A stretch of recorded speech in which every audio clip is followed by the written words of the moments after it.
Coming our way next, we have our usual segment called Chit Chat with Manoj.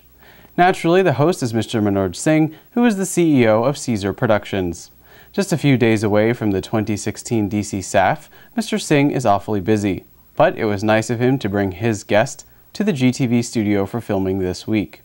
Speaking of his guest, I learned that the guest of honor today is Dr. Revathi Vikram, who is the board member of a nonprofit organization called ASHA. Let's see all they have to say today about ASHA.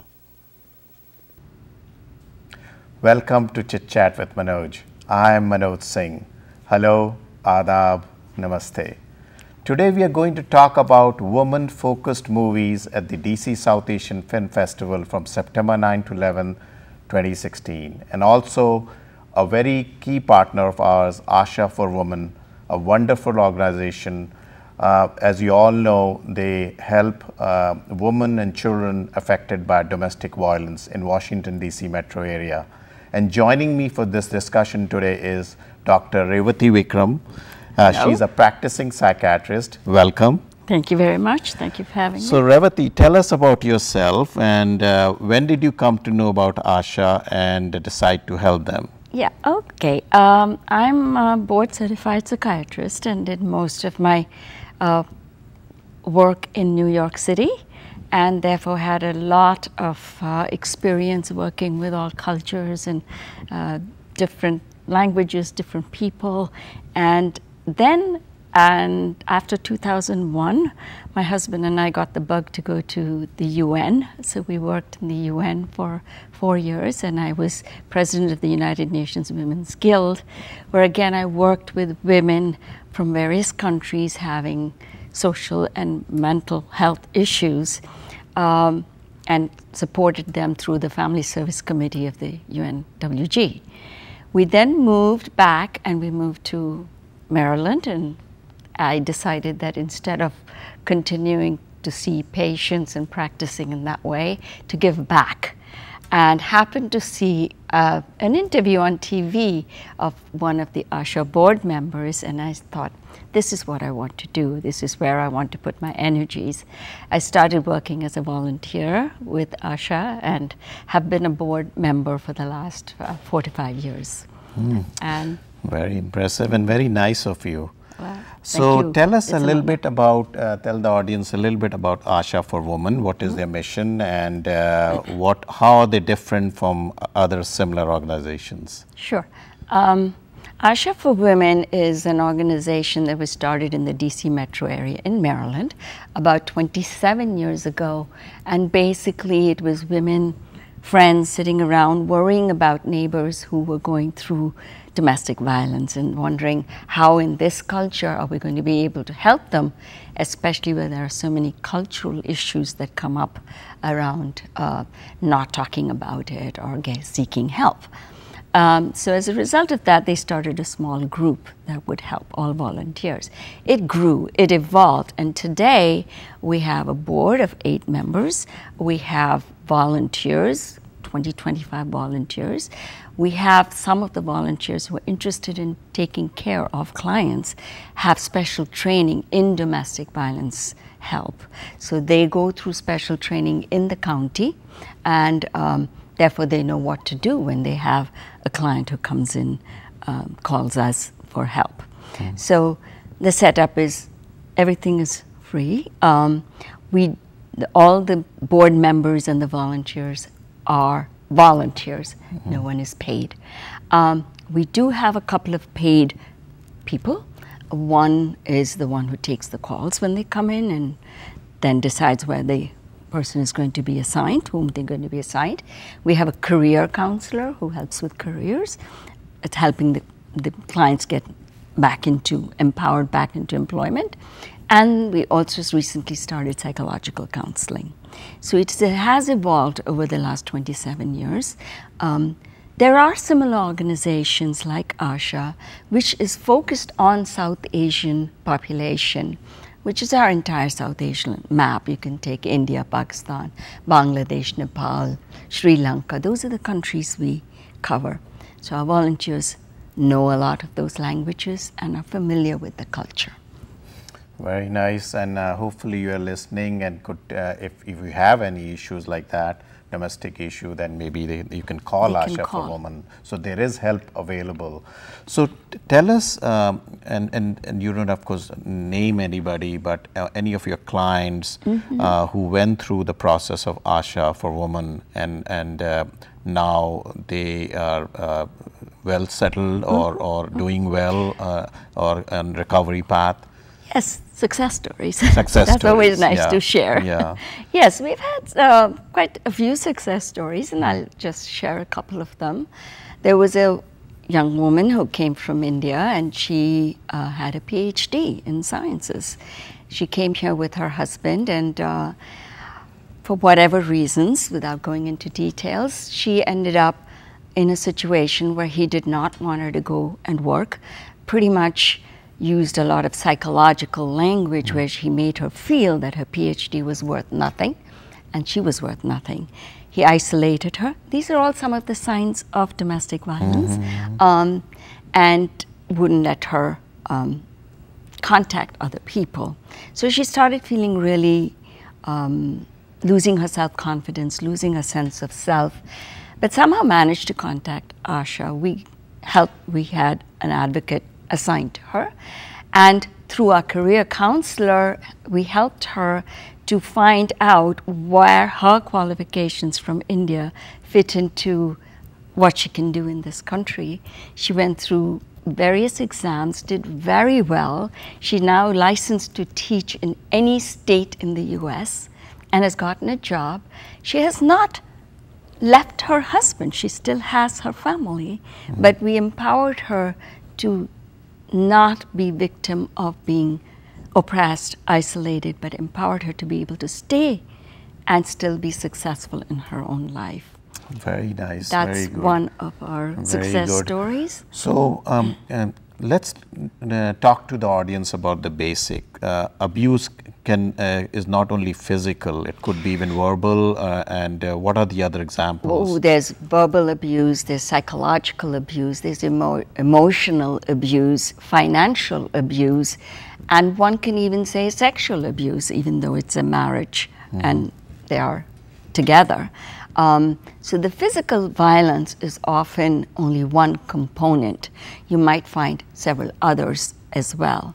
And just to add, why is it culturally different, is that in our culture, and South Asian culture, often the perpetrator of the violence isn't just the spouse.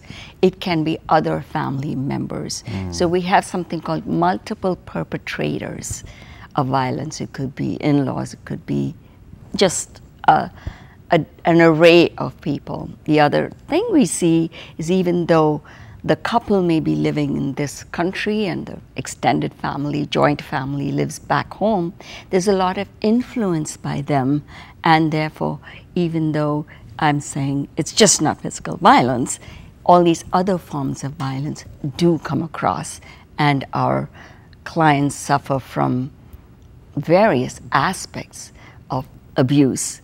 And when they reach out to us, one of the things we do guarantee them is confidentiality. We make sure that their names, they talk about with us, everything is confidential. Then we always make a safety plan with them. It's very hard to come out and say, I'm in this situation. So oftentimes you will see it takes many steps of calling maybe and saying, I want help, and then saying, no, no, no, I don't want it. It takes many times. And in psychiatry, I know it takes 7 to 9 times of reaching out for help and then finally actually accepting the help. So it's a long process. Once they come, the first thing we make sure is that they are safe, and we make a safety plan with them. We make sure that they know where to go, what to do.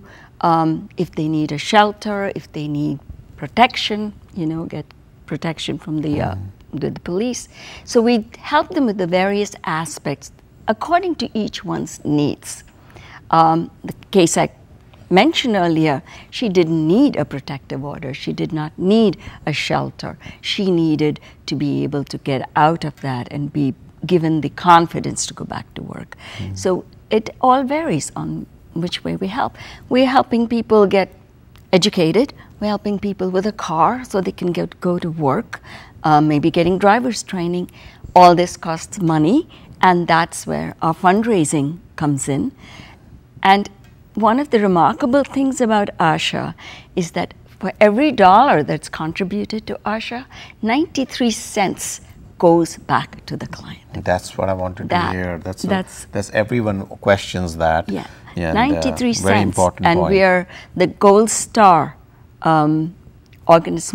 small charity in the DC booklet, that the organization that evaluates charities. And we are a Gold Star charity because so much of what we get, we give back to our clients. That's very nice. 93 cents to the dollar. Yeah. So I will go to the next question, Yes, which is fundraising is how we get the money to be able to do this. We are all volunteer, but so please, open up your checkbooks. We all, fortunately, blessed to have to be in this country, and I think we are all doing well. So please give, and it's a wonderful organization and has a wonderful mission.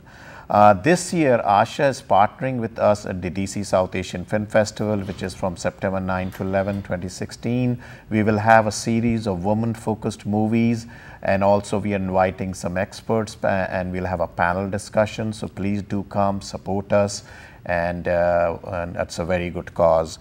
So give us some statistics about domestic abuse, first US and then focused on South Asians in general. Okay. The US statistics, it's something like 20 million a year as domestic violence related calls or treatments are given. One person every 20 minutes calls a domestic violence hotline. That's the US statistics. In a family situation, you say 1 in 4 families in the US population will have domestic violence in that family. The statistics for South Asians, unfortunately, are much worse. So we're saying 25% of families in the US population. The South Asian population tends to be more like South Asian countries' populations, and it's somewhere between 37 and 49% of families will have some form of domestic violence. Is it because due to also man-dominated society and the culture, which I guess people bring with them when they come as immigrants here? But of course, this country, hopefully they realize at some point there are laws, there is help available, and there's organizations like ASHA for Women who can help you. Yes, I think you're right about the patriarchal society we come from, some of the cultural expectations of what a woman and her responsibilities in the house, not breaking up the family, etc. And there's specific to this culture, we have the South Asian myth of us being the perfect immigrant group, and we don't want to shatter that image. So a lot of times people don't come out, and we don't want to say, yes, we have people who need help. Yes, we are a country, we are a population, an immigrant population, who's doing really well. But we do have people amongst us who need help. And that's what ASHA. So let me ask you a closing question, which is that first of all, what are the types of helps available, where to call, and also how as a family member or friend or relative we can help? What can we do to help? Well, there is a number that I think if one goes on the online, website, you can find ASHA's website, ashaforwomen.org. You will find the number or to call. We have a telephone call-in number. It's not a hotline. It's where you can leave, the person can leave information as to when they can be called, and we do respond to that within 24 hours. So it's not like a 911 call. You should not call that number if you're in dire emergency situation. But definitely call if that's something you want to talk to somebody about. And depending on the individual, the person who does the intake, our coordinator, talks to them, gets a history, gets information, and then assigns them according to their needs. Shelters are available, and every county has shelters, and shelters are a way in which you can actually access many of the resources much faster, because shelters are paid by the county, paid by the government, and they quickly will try to provide all the facilities. But we try to hook everybody up with these resources. We are providers of resources. We are providers of support. We will go with the individual for their court hearings. We will go with the individual to get an order of protection. We will do what we can. Translations, if there are documents they need. Immigration is a big issue, and legal advice. And that's a big issue for us because that's expensive. And our clients cannot always afford it, and we try to help them get that. So thank you, Dr. Revathi Vikram, for coming on my show. And please, if you have any issues, any domestic violence issues, please call them. And I'll wrap up with one quote: "When we give cheerfully and accept gratefully, everyone is blessed." Maya Angelou. Thank you very much. Thank you. All the best. And like I always say in the end, life is short, have fun, and have no regrets. Thank you.